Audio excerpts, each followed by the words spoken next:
दिल्ली में 27 साल बाद बीजेपी की वापसी हो रही है। आपको बता दें कि दिल्ली की जीत को लेकर जश्न का माहौल भी देखा जा रहा है। कई तस्वीरें हमने आप तक पहुंचाई। आपने देखा कि किस तरीके से पटाखे फोड़कर जश्न मनाया जा रहा है, आतिशबाजी की जा रही है, क्योंकि जाहिर सी बात है कि दिल्ली में 27 साल बाद भाजपा की वापसी हो रही है और दिल्ली की ये जीत बीजेपी के लिए कई मायने में अहम है। कैसे, देखिए हमारे इस रिपोर्ट में।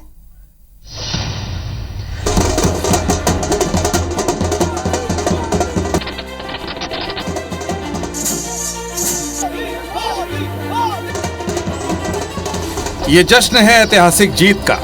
ये जश्न है 27 साल बाद देश की राजधानी फतेह करने का। ये जश्न है दिल्ली विधानसभा चुनाव में बम्पर जीत का। जी हां, पिछले 10 सालों से केंद्र की सत्ता में रहने के बावजूद जनता पर पीएम मोदी का जादू एक बार फिर सर चढ़कर बोला है। दिल्ली में बीजेपी ने आम आदमी पार्टी को हैट्रिक लगाने से रोक दिया। चुनाव प्रचार के दौरान बीजेपी, आम आदमी पार्टी और कांग्रेस ने मतदाताओं से खूब लोकलुभावन वादे किए, लेकिन नतीजे बताते हैं कि जनता ने बीजेपी पर भरोसा जताया है। हमें उनका 10 साल से साथ नहीं मिल पा रहा था, दिल्ली में कोई काम नहीं हो पा रहा था। मगर ये जो सरकार बन रही है दिल्ली में, ये प्रधानमंत्री जी के विजन को दिल्ली में लेके आएगी। तो मैं प्रधानमंत्री जी का धन्यवाद करता हूं कि उन्होंने अपना समय दिया और मैं ये जीत का श्रेय प्रधानमंत्री नरेंद्र मोदी जी को। ये बहुत बड़ी जीत है हमारे लिए, दिल्ली की जनता की जीत है और इस पूरी जीत के शिल्पकार हमारा राष्ट्रीय नेतृत्व, माननीय प्रधानमंत्री, माननीय गृह मंत्री, माननीय राष्ट्रीय अध्यक्ष। आम आदमी पार्टी के बड़े बड़े नेताओं की हार के बाद झूठ, फरेब, मुफ्तबाजी की राजनीति का अंत हो रहा है। दिल्ली में आम आदमी पार्टी की न केवल करारी हार हुई है, बल्कि उनके कई दिग्गज नेता भी हारे। पूर्व सीएम अरविंद केजरीवाल, पूर्व डिप्टी सीएम मनीष सिसोदिया, सत्येंद्र जैन, सौरभ भारद्वाज जैसे बड़े दिग्गज नेता हारे। इस बड़ी और करारी हार को आप नेता जनता का जनादेश बताते हुए हार स्वीकार कर रहे हैं। जंगपुरा विधानसभा के लोगों ने भी बहुत प्यार, मोहब्बत, सम्मान दिया, लेकिन 600 वोट से लगभग 600 वोट से उसमें हम पीछे रह गए। तो मैं जो कैंडिडेट जीते हैं उनको बधाई देता हूं और उम्मीद करता हूं कि जंगपुरा की समस्याओं को वो हल करेंगे। जंगपुरा के लोगों की जितनी भी चीज़ें हैं उनको हल करेंगे। बाकी तो अब बाकी देखते हैं। दिल्ली चुनाव के नतीजों में सबसे खराब स्थिति कांग्रेस की रही। बीजेपी की आंधी में आम आदमी पार्टी हाफ हुई तो कांग्रेस दिल्ली से पूरी तरह साफ हो गई। कांग्रेस का यहाँ खाता तक नहीं खुला। अगर लोगों में शायद भरोसा नहीं बना हो कि हम लोग सरकार दे पाएंगे तो ठीक है, जो जनता का निर्णय है वो निर्णय है। हम लोग इतना कह सकते हैं कि हमने मुद्दे उठाए और जो मुद्दे हमने उठाए उस पर काफी हद तक चुनाव बना। बाकी जो जनता कहे उसको स्वीकार है। दिल्ली में बीजेपी की जीत और आम आदमी पार्टी की हार पर अन्ना हजारे का भी रिएक्शन सामने आया। उन्होंने आम आदमी पार्टी पर तंज कसा। शराब की दुकान, उसमें शराब की बात क्यों आ गई? पैसा, धन और दौलत, इसमें बह गया है। मैं पहले से बता रहा हूँ, आचार को शुद्ध रखो, विचार को शुद्ध रखो। वो उनके दिमाग में नहीं रहा और इसके कारण आज वो इलेक्शन में हार गए।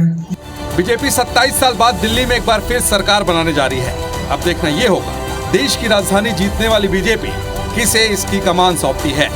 Bureau report, IBC 24। इस जीत के लिए बहुत बहुत बधाई देता हूं और मैं उम्मीद करता हूं कि जिस उम्मीद के साथ और जिस आशा के साथ लोगों ने उनको बहुमत दिया है, वो उन सभी उम्मीदों और आशाओं पे पूरा उतरेंगे।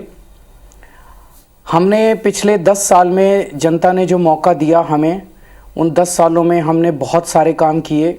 शिक्षा के क्षेत्र में, स्वास्थ्य के क्षेत्र में, पानी के क्षेत्र में, बिजली के क्षेत्र में और भी अलग अलग तरीके से लोगों को राहत पहुंचाने की कोशिश की उनकी ज़िंदगी में, और दिल्ली के इंफ्रास्ट्रक्चर को भी हमने सुधारने की कोशिश की।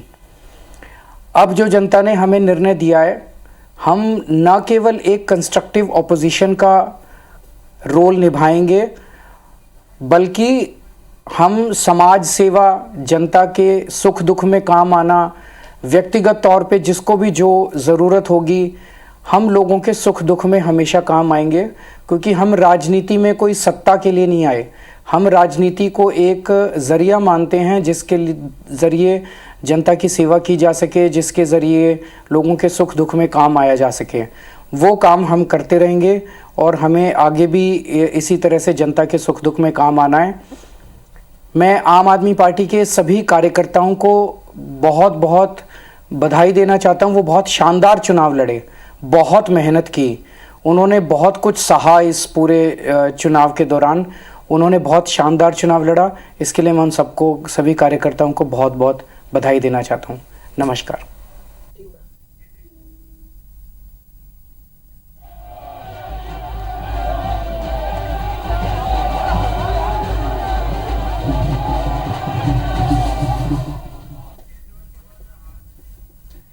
तो देखिए, केजरीवाल को इस वक्त आप सुने तो, और अब आतिशी का क्या कहना है वो आपको सुनाते हैं।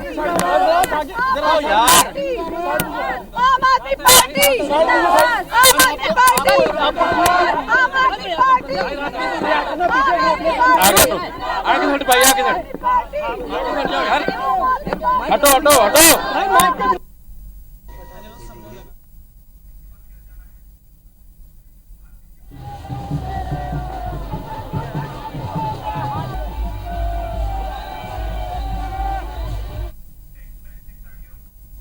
पहले रमेश बतूरी आगे चल रहे थे, आप जीतती हैं। पार्टी के तमाम नेताओं, हमने देखा मनीष सिसोदिया हो, चाहे अरविंद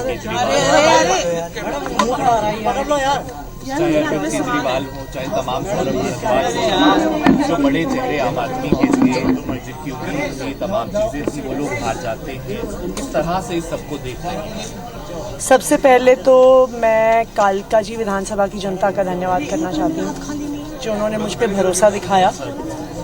मैं अपनी पूरी टीम का धन्यवाद करना चाहती हूँ, जिन्होंने बाहुबल, गुंडागर्दी, मार पिटाई का सामना भी करते हुए ज़मीनी स्तर पे मेहनत करी और जनता तक पहुँचे। बाकी दिल्ली की जनता का जनादेश है, हमें जनादेश स्वीकार है। ये मैं अपनी सीट जीती हूँ, लेकिन ये जीत का समय नहीं है, ये जंग का समय ही है। जंग इधर आगे भारतीय जनता पार्टी के खिलाफ, उनकी तानाशाही और उनकी गुंडागर्दी के खिलाफ। आम आदमी पार्टी हमेशा गलत के खिलाफ लड़ती आई है और हमेशा गलत के खिलाफ लड़ती रहेगी। ये ज़रूर एक सेटबैक है, लेकिन आम आदमी पार्टी का संघर्ष दिल्ली के लोगों के लिए, देश के लोगों के लिए कभी खत्म नहीं होगा। Ma'am please again. नहीं। तो देखिए, मीडिया से उन्होंने बातचीत की। बातचीत में यही कहना है कि जीत उन्हें मिल चुकी है, लेकिन जंग जो है वो अब भी जारी है। भारतीय जनता पार्टी से उनकी जंग आगे भी जारी है। साथ उन्होंने जीत के लिए सभी जो लोग थे, सभी जनता का धन्यवाद भी यहाँ पर किया, और साथ ये भी कहा कि जंग जो है वो भारतीय जनता पार्टी से आगे भी जारी रहेगी। इसके पहले अरविंद केजरीवाल को भी आप सुन, जिन्होंने ये कहा कि जितने भी भारतीय जनता पार्टी के जो प्रत्याशी हैं, जो दावेदार हैं, जिन्होंने जीत दर्ज की, उन सभी को उन्होंने बधाइयाँ दी है। साथ उन्होंने ये भी कहा कि जनता की उन्होंने हमेशा सेवा की है, चाहे बात करें मूलभूत सुविधाओं की, पानी की, बिजली की, हमेशा जनता के लिए उन्होंने काम किया है। लेकिन इसी के साथ उन्होंने भारतीय जनता पार्टी को जीत की बधाइयां भी दी है। तो प्रतिक्रियाओं का दौर जो है वो लगातार शुरू है और IBC 24 पल पल की अपडेट भी आप तक पहुंचा। इसी बीच देखिए, कुछ तस्वीरें हमारे पास जश्न की भी है, जो इस वक्त हम आपको दिखा रहे हैं, और जो बीजेपी के तमाम कार्यकर्ता है वो आतिशबाजी कर यहाँ पर जश्न मनाते हुए नजर आ रहे हैं।